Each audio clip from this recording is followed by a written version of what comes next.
విశ్వనాథపురంలో రామలక్ష్మణులనే అన్నదమ్ములు ఉండేవారు. చిన్నప్పట్నుంచి ఇద్దరూ ఎంతో అన్యోన్యంగా పెరిగారు. తమ్ముడంటే అన్నకు చాలా ప్రేమ. అన్నంటే తమ్ముడికి ఎంతో గౌరవం. ఇద్దరికీ పెళ్లిళ్లయ్యాయి. ఆ తర్వాత కొన్నాళ్లకు వారి తల్లిదండ్రులు చనిపోయారు. రాముడికి ఇద్దరు పిల్లలు, లక్ష్మణుడికి పిల్లలు లేరు.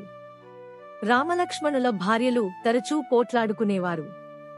దాంతో ఇష్టం లేకపోయినా తప్పనిసరి పరిస్థితుల్లో రామలక్ష్మణులు విడిపోవాలని నిశ్చయించుకున్నారు.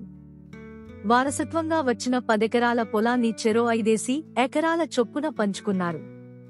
కుటుంబాలు విడిపోయినా అన్నదమ్ముల మధ్య ప్రేమాను రాగాలు తగ్గలేదు.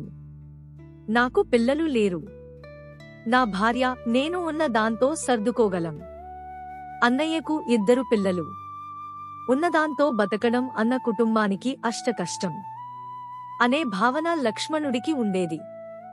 అందుకని పంట చేతికొచ్చిన ప్రతిసారి ఎవరూ లేని సమయం చూసి 10 బస్తాల ధాన్యాన్ని అన్న ధాన్యపు కొట్టులో వేసేవాడు.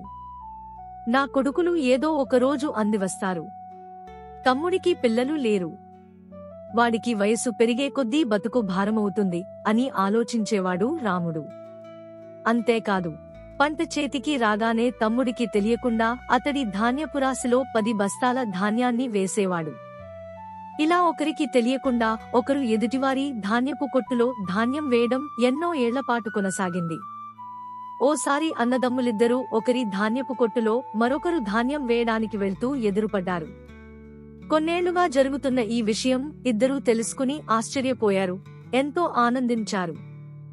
వారి ప్రేమానురాగాలకు ఊరంతా ముచ్చటపడ్డారు.